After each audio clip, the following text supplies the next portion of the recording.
Suite à une discussion sur le Discord, je voulais proposer la modélisation et puis la texture d'une corde.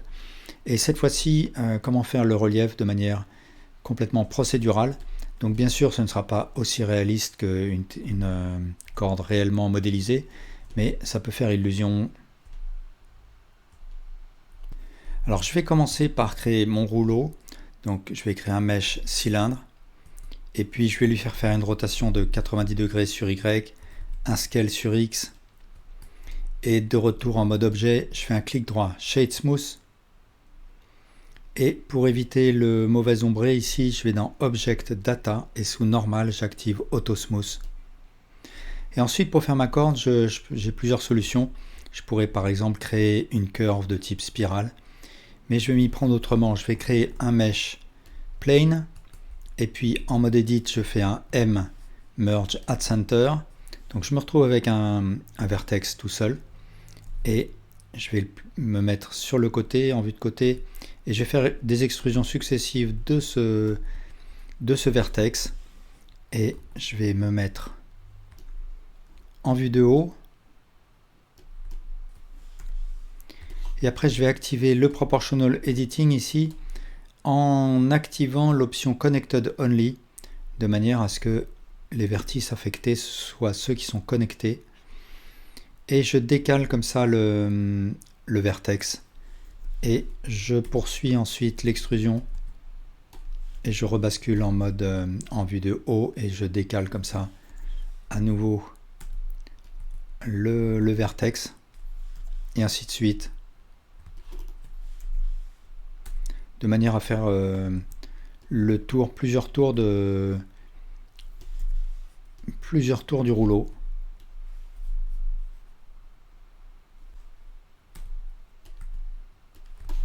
Et enfin, je fais une extrusion sur Z.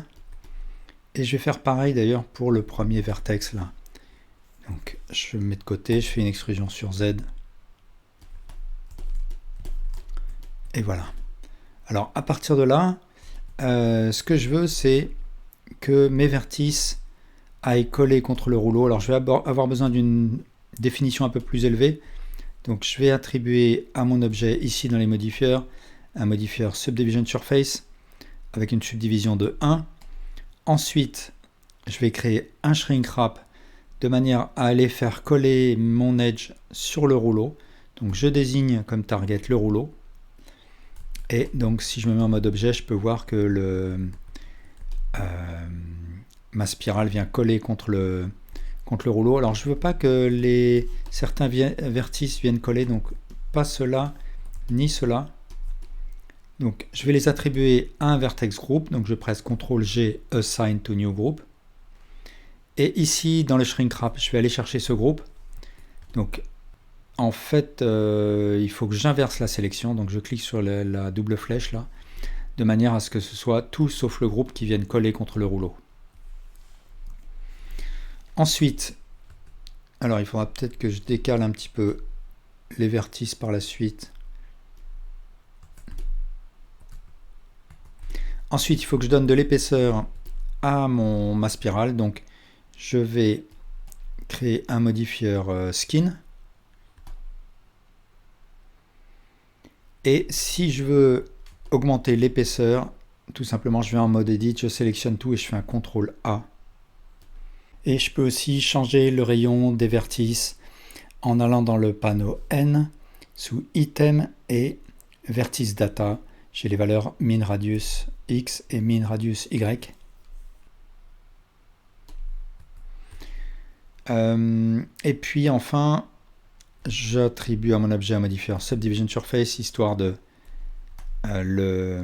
l'arrondir. Et si je fais un clic droit Shade Smooth, rien ne se passe. Il faut que je fasse ça dans le modifieur Skin. J'ai une option Smooth Shading.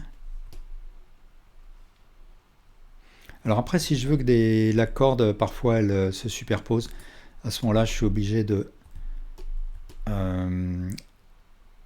comme là, il y a un shrink wrap, je suis obligé d'attribuer ces vertices au groupe Assign to Active Group Et du coup, maintenant, il n'est plus affecté par le shrink wrap. Et comme ça, je peux décaler ces vertices. Alors du coup, ceux-là, je vais aussi les décaler un petit peu comme ça.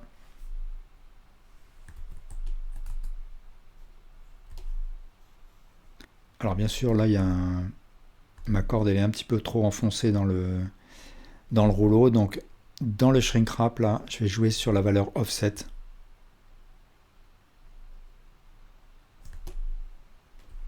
Mais du coup, je suis obligé de décaler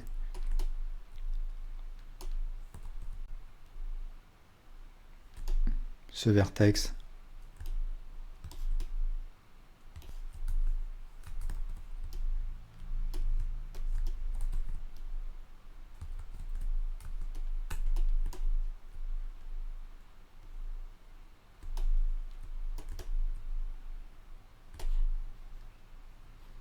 Voilà, quelque chose comme ça. Donc je vais appliquer mes modifieurs, le premier Subdivision Surface, le Shrink Wrap, le Skin, et le dernier Subdivision, je peux le garder. Et là par contre, il faut que je marque un petit peu plus les arêtes.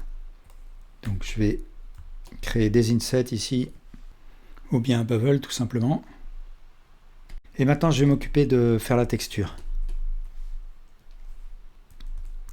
Alors pour ce qui est de la texture, je vais d'abord ouvrir avec un Shift F3 la fenêtre Shader Editor. Je clique sur New. Et je vais faire un CTRL T parce que j'ai activé l'add-on qui s'appelle Node Wrangler.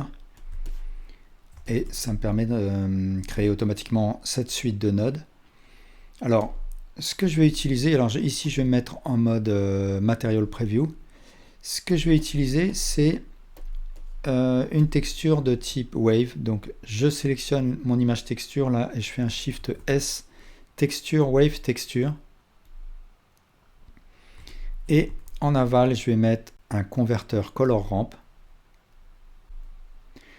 Et je vais brancher ce Color Ramp dans un bump, donc vector bump, dans l'entrée height du bump, et le bump je vais le brancher dans l'entrée normale du principal BSDF. Donc ça va me permettre de créer du relief, et pour l'instant je ne vois rien.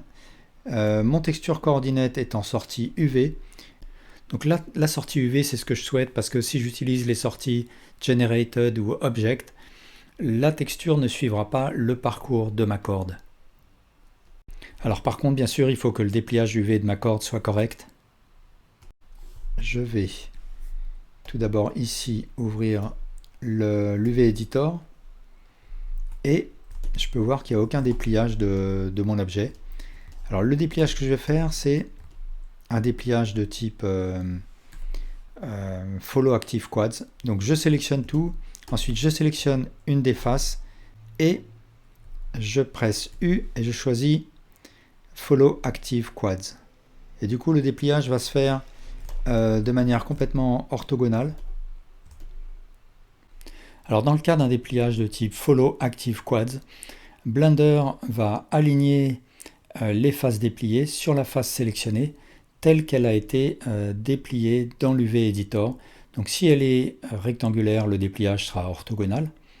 Dans le cas où l'objet n'a pas été encore unwrappé, déplié, à ce moment-là, par défaut, il va considérer que la face sélectionnée est rectangulaire.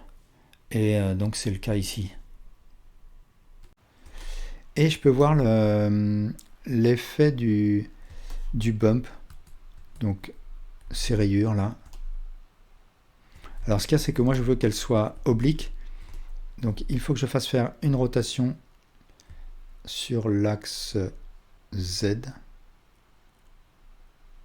Je vais augmenter je vais plutôt réduire la valeur scale pour augmenter la taille du détail. Pour l'instant, j'ai quelque chose qui est vraiment trop marqué. Donc il faut que je baisse beaucoup la valeur distance là. Je vais la mettre à 0.01. Et je pourrai revenir plus tard sur le réglage. Là, je vais donner une couleur à mon objet, mais je vais lui donner en fait un bruit. Donc, je vais créer un texture noise. Je vais utiliser un autre mapping, donc un vector mapping, je le pose là. Je vais utiliser la sortie object du texture coordinate. Et ensuite, en aval de mon noise texture, je vais créer un converteur color ramp. Et tout ça, je le rentre dans l'entrée base color de mon principal BSDF. Alors voilà, ça me crée un bruit sur ma surface. Je vais augmenter la taille scale pour réduire la taille du bruit. Et là, je vais choisir une couleur marron. Et comme couleur claire, je vais choisir une couleur crème. Et ensuite, je vais bidouiller les valeurs du noise. Je vais mettre un peu de roughness, un petit peu de distorsion peut-être.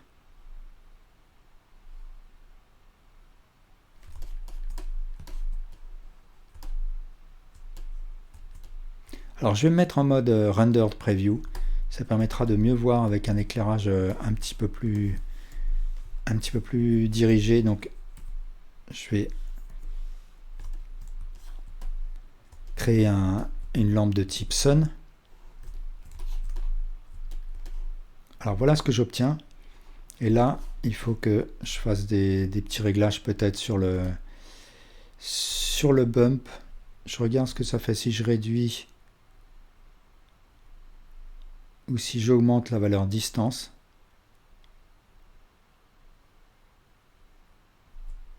Je vais voir si je rajoute ici un curseur dans mon color ramp et je le fais glisser vers la gauche. Peut-être qu'il faut que je change un petit peu sa valeur.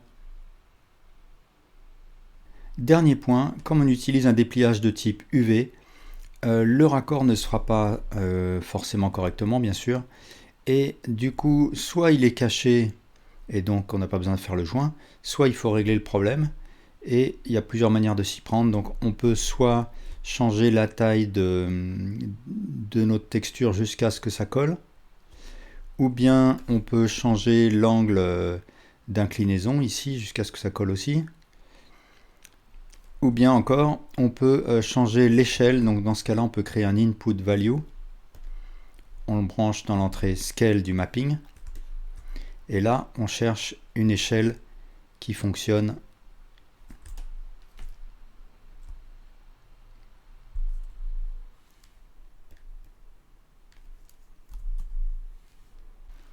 Donc voilà où j'en suis. J'ai un petit peu joué avec les paramètres du node Wave Texture, histoire d'avoir un petit peu plus d'accidents. Et voilà. Merci beaucoup pour votre attention.